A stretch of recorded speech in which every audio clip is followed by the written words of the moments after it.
Today on the Diz List, we count down our top 5 underutilized IP at Walt Disney World.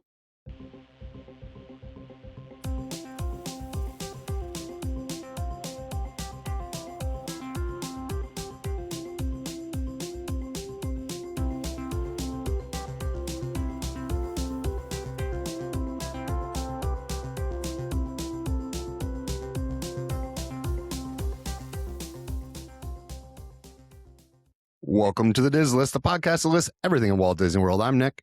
And I'm Rob, and today we're going to be looking at the underutilized IP at Walt Disney World. So 2 things before we begin. We have a lot of news today.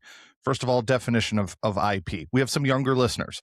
So if you're one of our younger listeners, first of all, thank you for listening. We really appreciate it. We love kids. We're both teachers. So we want to talk about what IP means. IP means intellectual property. So that is Internet Protocol. Well, that too. In your, you teach a class where that's actually what it means, I'm sure. Yeah, IPv6. All right. Well, and I teach a class where we use something called AI, which is Adobe Illustrator. So now it can get confusing too. But what it essentially means, folks, is all your Disney characters, your Pixar characters, Marvel, sort of. Only certain Marvel characters can be used in the Florida parks. This includes IP. True. This includes things like Fox's properties, like The Simpsons. This includes Star Wars. So I'm sure I left a couple of them off, but that's what we mean by IP, intellectual property. Now, this show was suggested by a listener, a patron. I'm trying to remember. Yeah, this was suggested by a new patron. Last week, we got a new patron, and she said, hey, you know what would be kind of fun? Doing one of these. And we've done underutilized IP before. We've talked about it. But they were like, I want to know where and what. Yeah. And I struggle a little bit with some of the where and what's. Yeah, me too. But I still I think that what I've got now is pretty straight up. I think it's pretty good. But it's funny because I'm ruining it a little bit, but I always default back to like dark rides. You know, it's just, I just love them. It's like you're taking a boat ride through a museum with sculptures in it. I don't know. Yeah, you're not. I just love it. I love it. Anything you want to say before we get to this giant amount of news? Some of it's a surprise to you, actually. Yeah, I know that last night you were telling me that some of this is going to be a surprise to me. Yeah. Look, what I will say is this was a big week for news on a lot of fronts. Yeah. And some of it is amazing stuff, but like, I don't think we're going to bore our listeners too much with the stuff they already know that happened on May 26th, which was ridiculous amounts of stuff. Well, the only real big thing post that, and I think I don't know if this was news Friday or Saturday, but they talked about big update on Carousel of Progress, which we both love. And they said that July 5th, and you're there after July 5th, right? Yeah. 4 days after. That's a bummer. So the last day you're going to see this version of it is July 5th, 2026. Yeah. So my 2 cents on this is I'm sure it's going to be great. I'm just hoping, and I'm not going to be a whiner like some of these other people that report the news on YouTube. I just hope that they keep the song in every time. You know, I love that song. It's fun to sing along. We'll sing and clap, and like we have a party when we do Carousel of Progress. There it is. Yep. So those of you watching, Nick has the quote right behind him on the wall. So so that's my hope. You know, if they change it completely, that's life and things change, and I'm not gonna whine and complain. I can have my opinion, but I'm not going to do a 20-minute rant about how it's the wrong thing. Let's just hope for the best. Here's what I will say. I saw a very interesting and spot on post by someone, and it was a stitched thing where somebody was talking about it, how they didn't like the fact they were doing it, and then they paused it, and the person was like, when was the last, and the person comes in and go, when was the last time you wrote it? Huh? When was the last time? Because the same people who are going to complain about it skip it every time. Yeah. And we're not those people. Yeah. I mean, look, I never skip it. It's one of my favorites, but I'm actually quite happy they're updating it because it is in Tomorrowland and it is currently showing stuff that in the most advanced scene is 10 to 20 years old. Correct. So I like it. I think it's going to be great. I'm pumped. this is the same thing as Country Bears, where when Country Bears was updated, I saw it not as they're redoing Country Bears. I saw it as, hey, they recognize that they need to do something to keep it around. Yeah. So this is for me, this means that this is going to be here for a long time. Yeah. And you know what? I'm going to put 100% of the faith in this. Carl, did you see Carly? Is it Carly Wiesel? Mm-hmm. Did you see that she posted that she got to see some sneak peeks of the scenes? Really? The renderings of the scenes, and she said she's really excited for it. Oh, good. Yeah. I only know a little bit. I know that 1980s is supposed to be Halloween. Yeah. There's supposed to be, let's see. The moon landing. It's supposed to be Y2K. That's all I really know at this point. And then they hinted at the future one was supposed to take place on a different planet. The family was going to be on it, meaning it can't really go out of date anytime soon. Yeah, that's great. I think it's great. Yeah, so I think that's cool. I'm excited. All right, some big stuff here. Before I begin all this, Nick doesn't know any of this. I want to get his honest reactions to all of this. Nick and I hung out, did our campfire thing last night, and I told him it was coming, so he's prepared here. Yeah, but I didn't give him any hints. So I also want to say that all this information you can find on the Disney Dish podcast, episode 585. Okay. So if you want to go in and listen, all we're doing is commenting on what we heard. And these guys generally know their stuff, right, Nick? I mean, if they said it, I would be shocked if it's not true. Yeah. So what I would wait say. till you hear some of this stuff. Okay. I didn't listen this week, so I'm excited. Some of them are big deals. Some of them are not as much, but I just want to get your reactions on some of these. Okay. So Len starts talking, and just for context, Len runs a company called, oh my gosh, I was going to say Lines. Touring Plans. Lines is the name of the app. That's the first thing that popped in my head. Yep.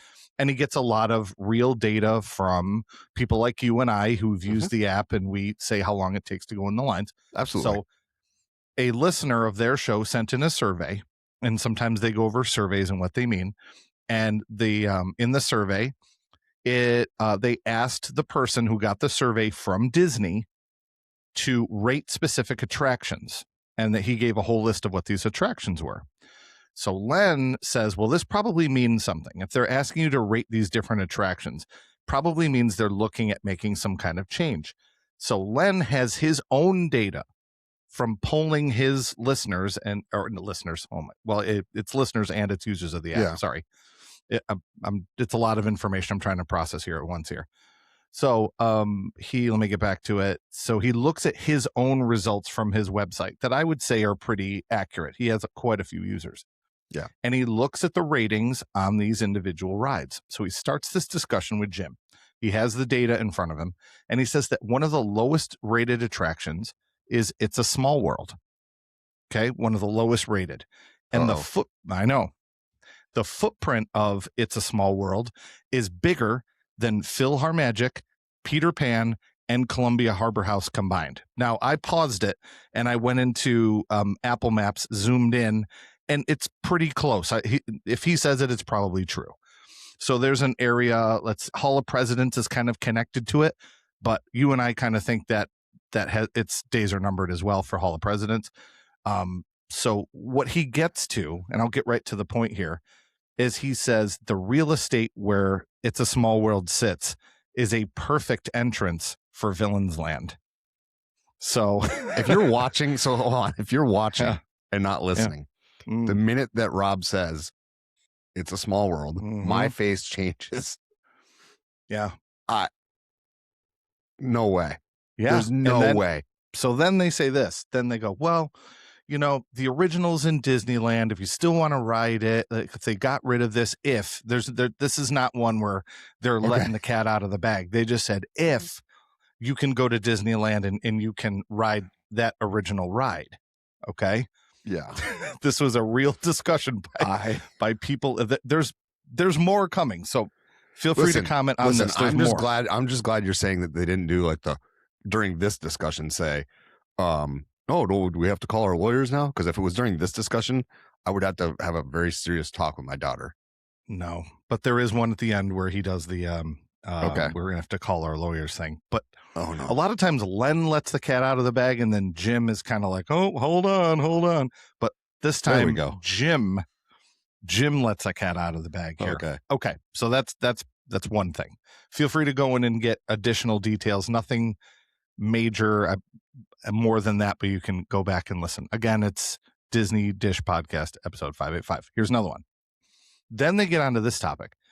They discuss that everything from Winnie the Pooh to Mad Tea Party, all the way over to Dumbo to Barnstormer, that whole strip was once dog-eared to be demolished and become Pixie Hollow. Did you ever know this? I had heard that. I think they talked about that one time on an earlier show. Yeah. And I mean, demolishing Dumbo would be a choice. That's well, it's funny you say that, because their comment was the same. Hey, if you want to ride Dumbo, you can ride Dumbo over in Disneyland as well. And they weren't hinting at this was going to happen. They're talking about large areas of the park getting flattened and being changed with other things. I mean, we do it all the time when we do Favorite Fix or Flatten. Yes. And there was one recently where I was like, stay tuned on something, if you remember. So well, here's the weird thing. If you think, if you listeners, if you know the layout of Magic Kingdom like we do, if you're thinking about where Winnie the Pooh is, and then the next one over is Mad Tea Party, the next one over is Dumbo, so it kind of goes into Storybook Circus, and then all the way back into Barnstormer. That's a pretty large chunk of land. Mm-hmm. What they did not mention demolishing, and you and I talk about this all the time, they never even mentioned the Speedway. Keep all the rest of that stuff. Get rid of the Speedway. You know, I mean, I don't ride Dumbo all the time, but like it's kind of a park icon at this point. You know, I don't ride the teacups, but people love them. It's just because I get sick. And if you look at Winnie the Pooh is one of the biggest, speaking of IPs, it's one of the biggest IPs that Disney has. Mm-hmm. Same with Goofy. I mean, I don't know how well those rides are rated, but I can't imagine that Speedway is rated that high. Anyway, we did an episode not too long ago about what the most Disney rides is. Yep. And I put Dumbo way up on my list because you never see a commercial. Mm-hmm. You never receive a mailer for Disney without at least one picture of a kid with their parent in Dumbo. It's just it doesn't happen. So these are just speculative, obviously, on their part, and I get what they're doing, and that's fine. So I have two more. Okay, the one I just said was the least impactful. Okay, I wanted to start with a big one. It's kind of like I'm creating a set list here. Okay, next one. Len mentions he looks back at his data and how the different rides are rated at Magic Kingdom, and he says, I'm ready for your expression. If you're watching, watch Nick right now. He mentions how Tiki Room, Magic Carpets, and Swiss Family Treehouse are some of the lowest rated guest satisfaction attractions. Okay.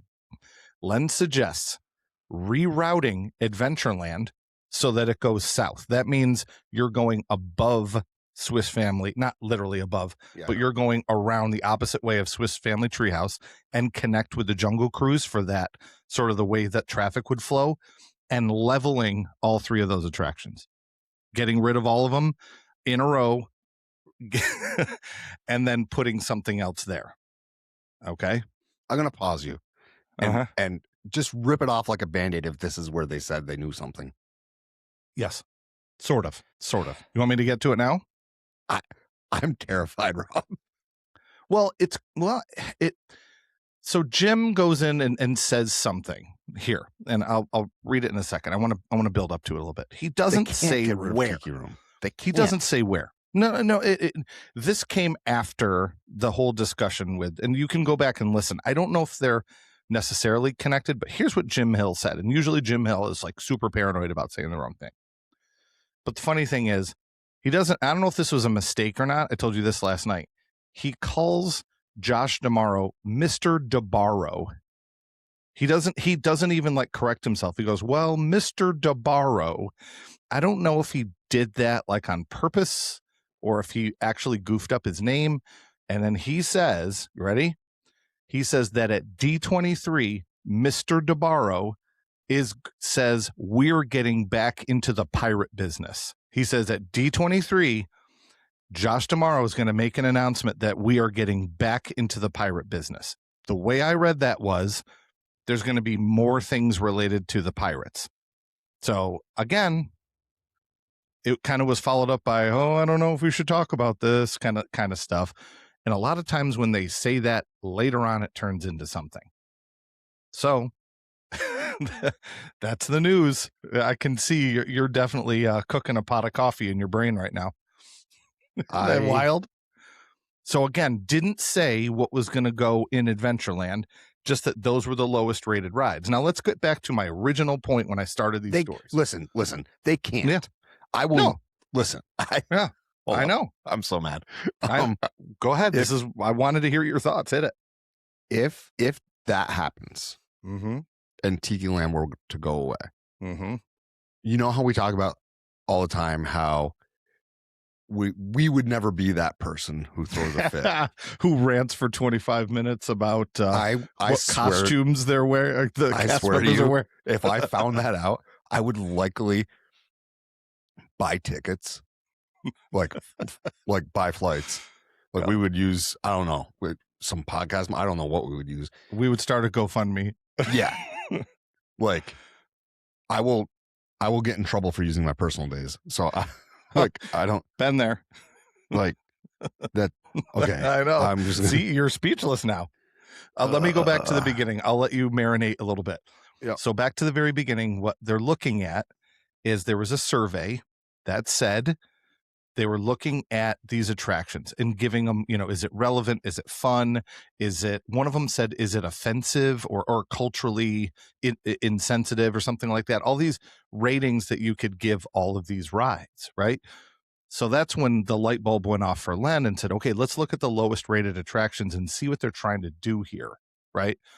Didn't mention Speedway, I think they said at one point they mentioned Astro Orbiter, but that's kind of up and out of the way. It's not really, Astro Orbiter's not in the way of anything. They could retheme it, like they could retheme it to Star Wars or something, but that's not the point. The point is, I think Magic Kingdom is looking for guest satisfaction. How can we add in some more lightning lanes for extra revenue? Let's take it back to the money for a minute. Okay. I know we have a lot of younger listeners. I don't want to bore them too much with the financial side of it, but we got to think about how this company thinks, right? And just kind of predict where they're going to be going here. So anyway, I told you we would have a big section for news. So you want to comment, or are you still kind of speechless on all of this?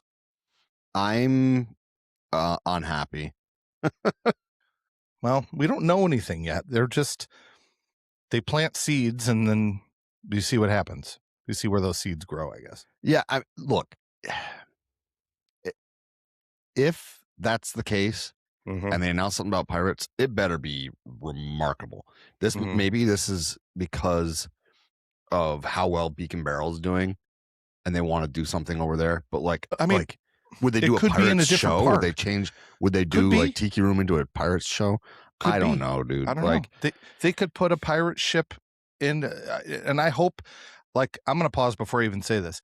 I hope this is one of those clips that we're going to play back in the future and go, my God, you nailed it. What if they put a pirate ship in Animal Kingdom in the area where they do they did Kite Tails, and they do like a pirate stunt show? I don't know. I mean, it's not very animal-like, but I'm telling you, stay tuned. Stay tuned about that alligator, theater. Peter Pan. Yeah, stay tuned about that theater area or that amphitheater right there. Just that will be changing. Cool. I believe you. Anyway. I know. All right. So are you glad I didn't tell you last night when we were hanging out? I go, I got some surprises for you. Because I was drinking, so I probably would have been even more animated. All right. We both were. So we're going to head off to the halftime show because I think that's all the news we've got, which is brought to you by not only our patrons, but our sponsors. We'll see you right after this. All right. Before we jump into today's list, we've got to talk about how you can actually do all this stuff we keep ranking. Yeah, because dreaming about deluxe resorts is fun, but paying for them is slightly less fun. That's where our friends over at DVC Rental Store come in. If you ever wanted to stay at places like Polynesian, Boardwalk, Animal Kingdom Lodge, this is the move. You can rent DVC points and stay in these deluxe villas for way less than booking direct through Disney. We're talking bigger rooms, better locations, and some serious saving money. So if you've ever said, we'll stay deluxe someday, that someday should probably be your next trip. I feel like I say that every time. And once you've gotten that dream resort locked in, you might want to figure out, what are we actually doing all week? Enter Be Our Guest Vacations. So these are real Disney experts. Well, so are we, but they are too. But they'll plan your trip for you: dining, lightning lane strategies, park plans, all of it. Listen to our show, but these guys know what they're doing too. Best part, it doesn't cost you anything extra to use them. Which means less stress, fewer mistakes, and more time arguing about ride rankings like we do. And finally, let's talk tickets. Because Disney and Universal tickets are not getting cheaper anytime soon. That's why we recommend and use Unlock Magic. They offer discounted tickets to both Disney and Universal parks, so you can save money before you even walk in the gates. Which means more budget, for snacks. Or lightning lanes, or just, like another trip. So if you're planning a vacation, check out DVC Rental Store, Be Our Guest Vacations, and Unlock Magic. We've got links in the description. Go support the sponsors that help support the show. And now, back to the list. Welcome back. Today on the Diz List, we're going to start talking about what IPs are underused at Walt Disney World. Yep. We were requested to do this by a listener. Mm-hmm. And I think it's going to be a fun one because I've got some cool ideas. I have a feeling we'll match up on some of our IPs because we've had discussions about I think at least two of them. Yeah. That's my prediction before we start. Yeah, probably. I think three. We're going to match up on. So my first one, we just lost. So there's two places that they're located in the parks, unless I'm forgetting of one, and I'm not talking about the resorts. But there's two places in the parks, and they're both in Animal Kingdom, and it's Lion King, and we just lost one of them. So they just switched Rafiki's Planet Watch into Bluey, which obviously it's a huge hit. I mean, my kids are older, so I'm not really in the know with Bluey. People love it. It's great. I don't have an issue with Bluey if kids love it. This is a kids theme park. Put Bluey wherever you want to put Bluey. That's fine. I mean, not something I would go and enjoy, but I understand that like Disney parks are for families, which includes kids. So put in the stuff that they like. So losing Rafiki for that, there was really no point where I went, oh, that's a bummer, we're losing Rafiki. But the bottom line is, when you go out there, Rafiki was kind of the meet and greet character, and it was more kind of about veterinary and animation and the petting zoo. It wasn't really, it just was sort of Rafiki in name, right? It's kind of like the Regal Eagle pulled pork place where it's just kind of Sam Eagle in name only. Themed. Yeah. Right. So I'm using that as an example, but Lion King is one of the biggest, and it's your favorite, I know that. Lion King is one of the biggest franchises, money makers. They've done so many movies, and it's just a show, but a fantastic show. But they need a dark ride for this. Maybe a coaster through the different lands. There's so many different options that you could do with this. And I feel like it's so incredibly underused. And if you look at the movies from that time that came out, if you're looking at Beauty and the Beast, Aladdin, like there's a significant, I mean, Aladdin, it's not on my list, but Aladdin could go up there a little bit too. That's another big one from that time period. Little Mermaids from that time period. Lion King does not have enough. And Lion King is a great property. It appeals to boys and girls. It appeals to all ages, all ethnicities. It's just such that great, the music. I mean, I'm going to go on and on about this. I just feel that Lion King, although utilized, is underutilized. So I put it at 5, only because we do have some already, but we definitely need more. I know you agree with me. So we had talked last night about rearranging our lists if you did this. Yeah. So sure. A little behind the scenes look. So I will say this was not 5 for me. Sure. But it's on my list. So I'm just going to jump in and talk about it now. Yeah, that's fine. Okay. And you know what? We also talked earlier about are we doing a specific order? But if we match up, jump in on the conversation, and we can just reiterate later on. Jump in. Well, I'll just tell you, this was way higher on my list. Okay. But I have an idea that I think it should be put into Epcot, and hear me out. Yeah, sure. Oh, yeah. There needs to be a World Showcase. Cool. Africa Pavilion. Cool. Yeah, I mean, and I get before you say, well, Morocco's in Africa. Yeah, I get it. Yeah, sure.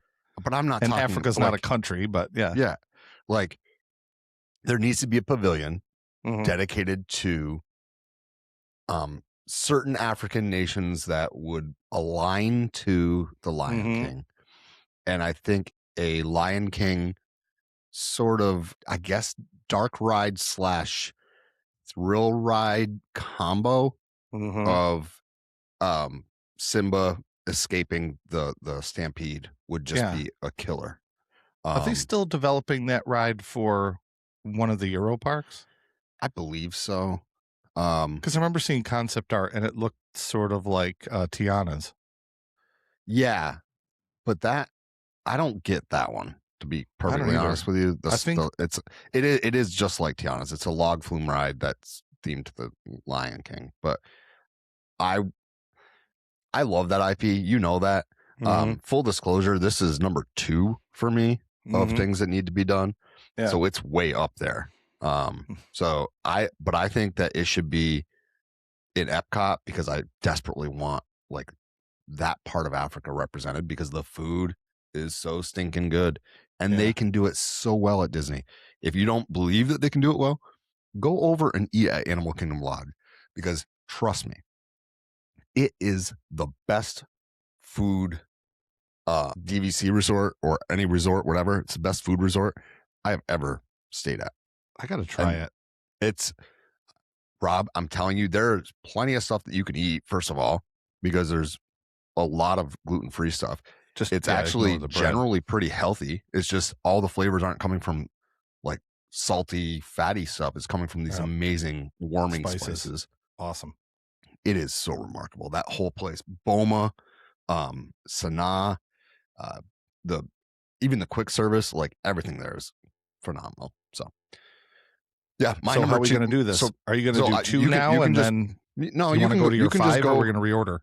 No, I just did mine. So I look, Lion King for me, we matched up. It was on both of our lists. I'm just going to say right now that it was higher. It was at number 2. I don't mind doing it this way. We had such a long opening that this is just easier to do it that way. So now you're on to your number 4 here. Yep.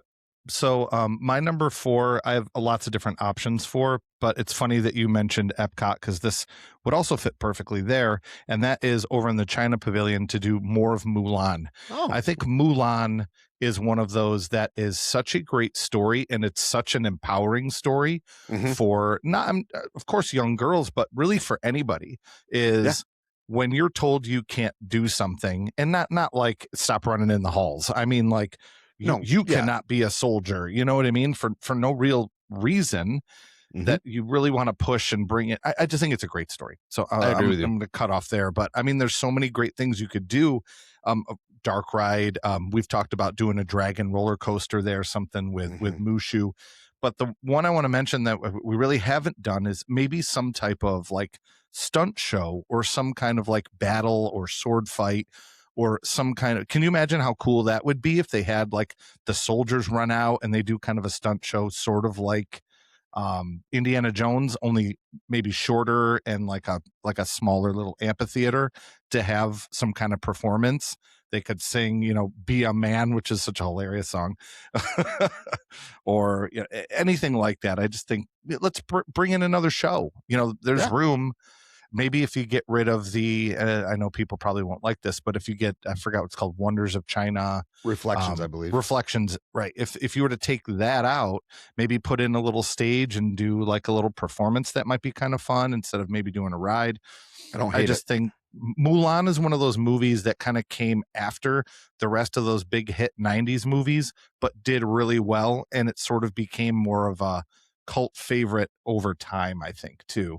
Not to mention Eddie Murphy is just, he's such a treat. I mean, he's great as Donkey too, but this is really his time to shine in a Disney movie. So my number 4 is Mulan. I think Mulan's a great option. Yeah, not a bad pick. I do not have Mulan on my list, but I like that. I like that idea.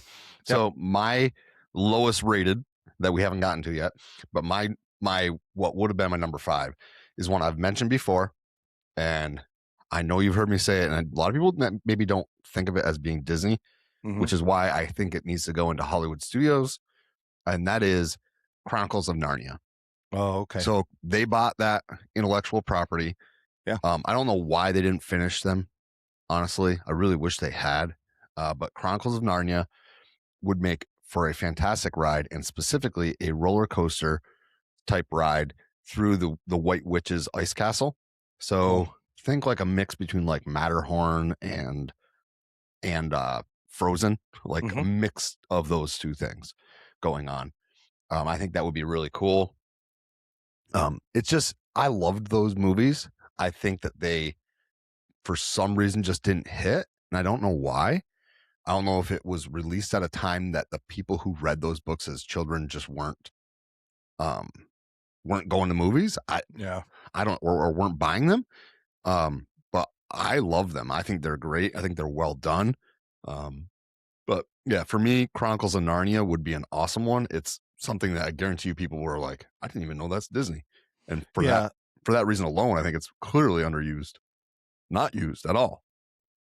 I think my 2 cents on Narnia and how they could, and I'm agreeing with you on the parks portion of it. Yeah. I think that might be one of those shows, or I just said what I meant. I think it's one of those stories where putting it into a movie is a pretty big undertaking, because a lot of times when you have a book like Harry Potter or like Hobbit, something like that, dividing it into chapters similar to, I'm trying to compare it to like Game of Thrones, for example. When you have it in smaller pieces, sometimes it's easier to digest for one longer story. How many books? I don't mean to put you on the spot. There's multiple books in the 7, I think, in the series. Okay. You can go ahead and look it up while I'm talking. But it's another one. We'll use Game of Thrones again because there's a certain number of Game of Thrones books, and each season is a different book. That might be something that would work well, as long as it did well. They're not just going to agree to doing all of the books, but maybe a TV series would work a little bit better for Disney Plus for those books. What do you think? Yeah, I think that would be cool too. I'd be all about it. I mean, the books weren't super long. There were 7, by the way. And we got the first 3, right? We just need to get the rest. Like, you've got Silverchair, Horse's Boy, The Magician's Nephew, and then was it The Last Battle, I think. So, I don't know. I think it would be awesome, personally. Yeah, I think that's a great choice. Yeah. I mean, I didn't go too far outside of, I thought of Simpsons at one point, but like, I don't know what the rights are with Simpsons as far as I'm looking at Disney and Pixar IP.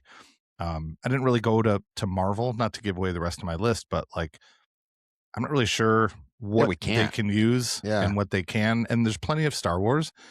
Would I like more Star Wars? Sure, but that doesn't belong on this list because we have a whole land. Yeah, we have plenty. Yeah, and I'm happy. I mean, don't get me wrong, I'd love more, but obviously we both matched up unknowingly wearing our Star Wars themed Roosevelts today. Yeah, I'm telling you, you got to go and see Mandalorian. I mean, reviews have been good. They've been really good. And it's, I don't want to get too off on a tangent, but we mentioned on our last show, I talked a little bit about the Mandalorian and Grogu and how it had a lot of negative feedback before the movie came out. There's a lot of movie tracking to be Star Wars' biggest flop, and like all that is out the window because people are very happy with it. Here's a cool fun fact before we move on. I thought this was really cool. So Pedro Pascal does the voice for the Mandalorian and plays him in some scenes. But there's 2 other actors that are the Mandalorian in the majority of the movie who are also billed, and it's not like buried in the credits. Their names are in the opening credits. There's one gentleman whose name I cannot remember who does all the fight scenes, but there's another guy who kind of walks around and he has this Mandalorian swagger, kind of like a cowboy. and he is the grandson of John Wayne. Isn't that cool? That is very cool. So famous cowboy John Wayne, for our younger listeners, his grandfather was one of the most famous cowboys in movies, and now his grandson plays it. And the nice thing Star Wars is doing is they're not hiding it. They're saying, nope, Mandalorian is played by these three people in these specific situations. So awesome. I know that's a quick aside. We have time. Just thought I would throw that in there. So now we are on my number 3. Okay. Correct. Am I doing that right? Okay. Yep. My number 3 is a movie that gets scarier and scarier the older it gets. And that is WALL-E. WALL-E, I didn't know where you were going with this. If you've watched it recently, there's a lot of stuff. WALL-E is supposed to predict the future. And with our world changing and AI and everything automated, there's so many things in WALL-E that I just watch and go, holy Toledo, this could actually happen. But WALL-E, they made into, and they brought him in Hollywood studios recently, and I got so excited. I love that movie. I don't know your thoughts on it. I just think it's one of the best Disney Pixar movies that they've made. I just think it's sweet, it's heartwarming, it's a good comment on our future, and I just think that would be a perfect ride. That, I mean, it could go anywhere. I mean, Animal Kingdom is about animals, obviously, but if there's maybe something similar to Living with the Land, I'm not saying get rid of Living with the Land. I'm saying that there could be some type of WALL-E ride that is a message to people, maybe somewhere in Epcot, in like the not the World Showcase, but the somewhere in the front half. Maybe put it into the pavilion next to Test Track there, Wonders of Life. Yeah, and just make it into a commentary on, hey, let's take care of our planet. Okay. So, and then obviously have WALL-E as the walk around or the scoot around character. But I just love that franchise. I think they need to push it a little bit more. So my number 3 is WALL-E. So I have a feeling that this one we're going to match up on. Okay. I think that Mary Poppins needs to be in the UK pavilion. Maybe we don't match up on it. Maybe this isn't on your list, but I believe that Mary Poppins needs more in the parks. She's just too iconic not to. I mean, one of the best movies I think that I've seen Disney do is the whole, like, the one where basically they're basing it off of, like, they're interviewing, what was her name in the movie? You know, the one where they're like actually Julie Andrews? Yeah, no. The movie about the making of Mary Poppins. Oh, with Tom Hanks plays Walt Disney? Yes. Yeah. That particular movie I think is really good because it shows you kind of behind the scenes of like two of the most iconic songwriters of all time for Disney. And Sherman then Brothers. You throw in, what's up? The Sherman Brothers. Yeah, the Sherman Brothers, yeah.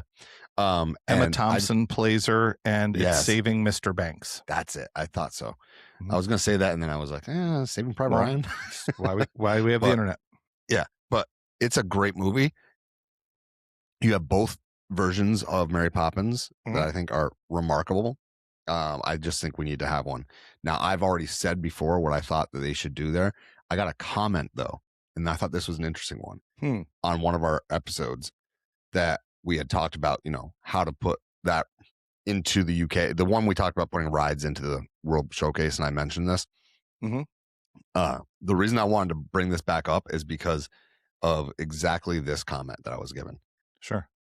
This person said that they've already given us exactly a perfect ride. You do a trackless ride system where it seems like you're on the horses in a row, and then they split off. You know the part in the movie where like they're going around? Oh, yes. And I was like, oh my God, dude, you are an Imagineer. I'm thinking of Runaway Railway. And, yes. That'd be cool. Because I had said, it's just do it like with a kite and do kind of like a Peter Pan thing above London. This guy's like, cool. What are you talking about? They already gave us the perfect thing. Just do a trackless ride system where you're on those horses. I was like, oh my God.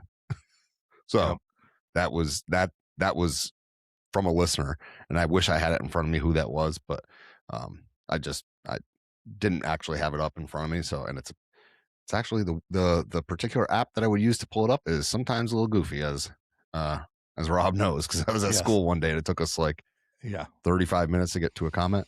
But so that's mine. Mary Poppins. My number 2 is a huge franchise. I am on my number 2, right? Yeah. I get a little discombobulated today. Yeah. My number 2 is a property that they have out in California. That is one of the biggest, most popular rides out in California, and they have practically nothing in the Florida parks, and that's The Incredibles. The Incredibles is a huge franchise. The movies do so well, and it's superheroes when superheroes cannot be at the parks right now because legally Universal owns the rights to these Marvel characters on the East Coast.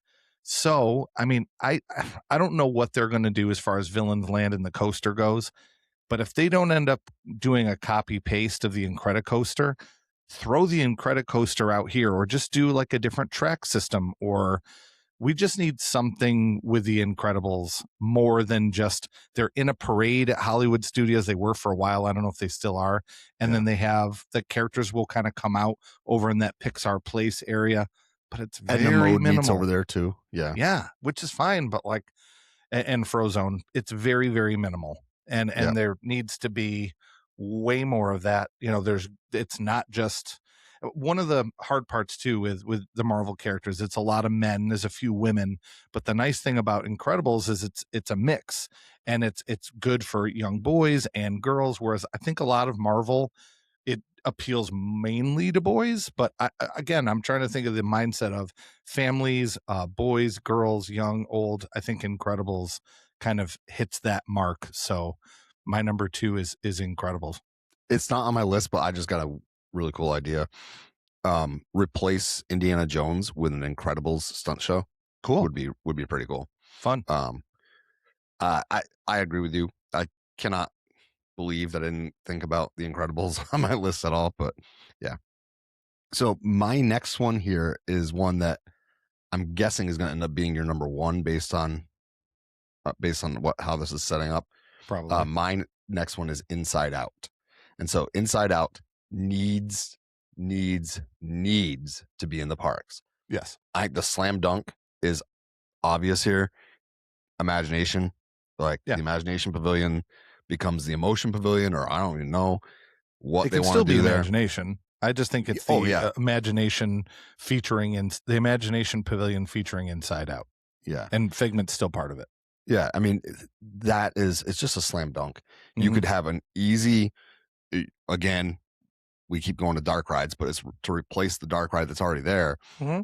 You could easily do another dark ride where you're going from the different islands, you know what I mean? And like in her brain there, and Figment is with them. I mean, it doesn't mean that Figment can't be there. Figment can be, in fact, like a new character, if you will, because it's part of people's, maybe not emotions, but like still, like Inside Out it's been killing it. Everything they do that's Inside Out kills it. Yep. And so like there's that part of it. There's the side of it where the Figment is just awful, that ride right now. And so like that whole pavilion just isn't used that much. Like I can't remember the last time I got off of that ride and was like, wow, it's crowded in here. It was a little bit at Christmas time, but a little bit. Christmas time. The line went out the door and then snaked around a little bit. But you know what I mean? Like inside, like in the actual pavilion itself, like, no. Because they don't even have like a good meet and greet in there anymore. Like for a while it was Wreck-It Ralph, I believe. But, no, I mean, Figment's there now. It was pretty, that was actually pretty well attended. I forgot. That whole area there. I'll get right to it. My number 1 is Inside Out. Mainly because that pavilion when I was younger was so special to me. And I think Inside Out being such a good movie, which I love both of the movies, I really see that perfect marriage, like you said, of both of these properties coming together. I don't think you need to lose Figment. I think he represents a part of the brain that we could really use as far as, imagination goes. Maybe they meet up and one of them gives a tour to the other person or something. But here's another point I'm trying to think of, and while you were talking about it, I was thinking, like, if they have to redo that whole ride, and they have before, how do they redo the building without getting rid of like the top and the sides? Do they go in from the back and open it up and then go in and make changes?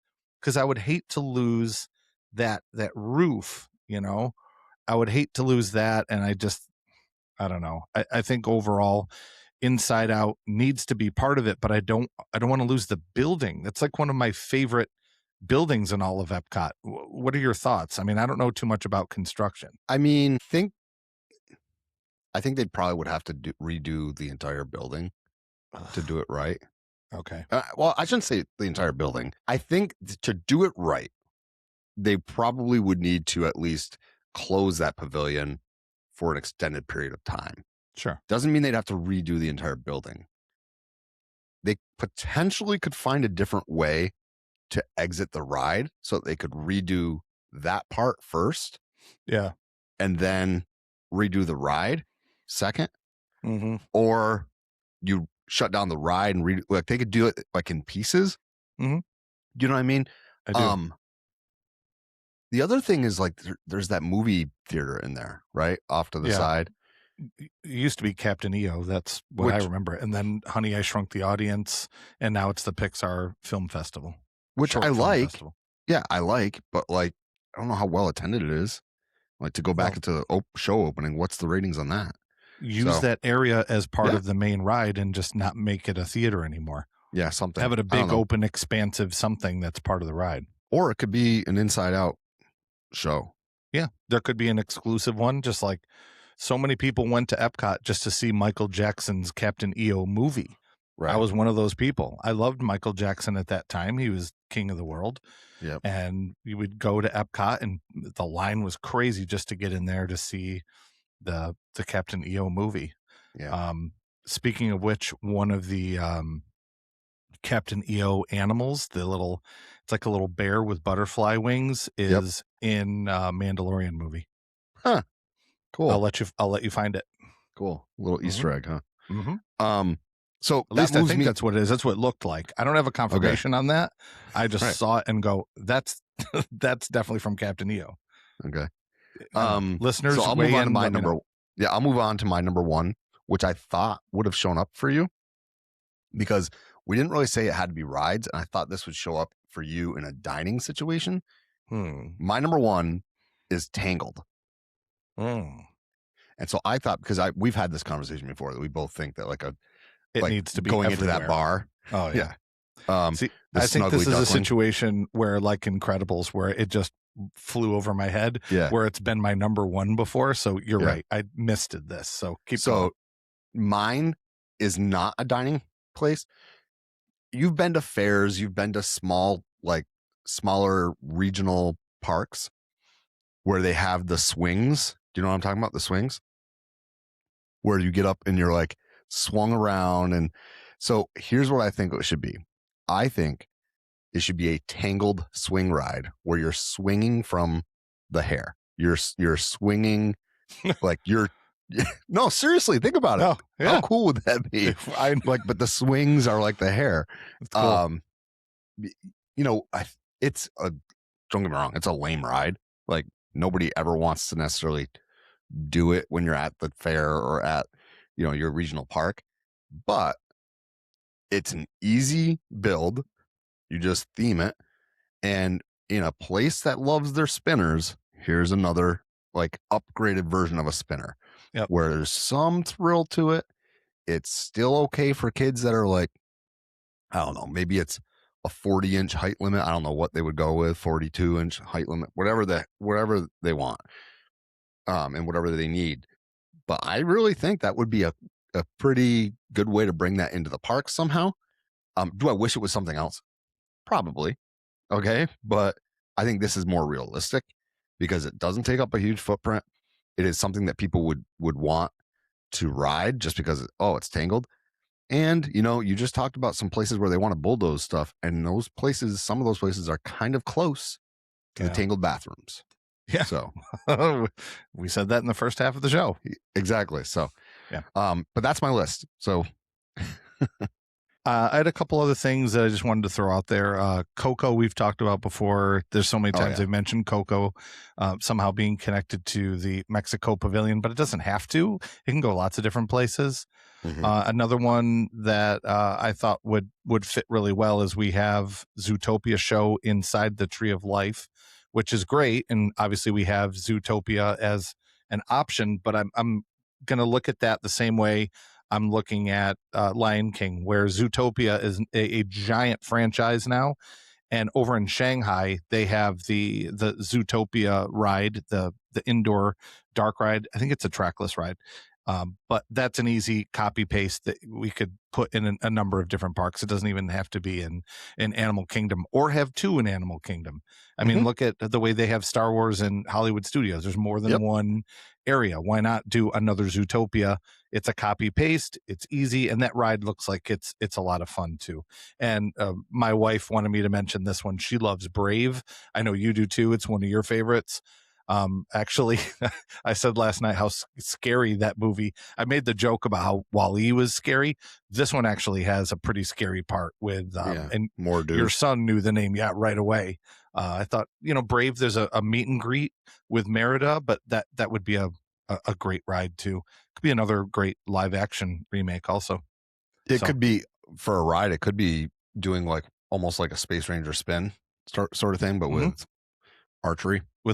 Great idea. Yeah. So, yep. I didn't really have anything on my honorable mention other than the fact that now I realize I dropped the ball on The Incredibles, but yeah, and I did with Tangled, so we're even. Yeah. So this episode and every episode is certainly brought to you by our wonderful patrons over on patreon.com/DizlessPod. I sincerely hope that you guys will head over there and check us out and give us a follow over there. You can follow for free. You can also follow for a few bucks a month. And after 3 months, you'll get a free mug. You'll also get early access to new episodes and bonus content. But it's a great, big, beautiful tomorrow. And tomorrow's just a list away. Tune in next time and we'll see you real soon.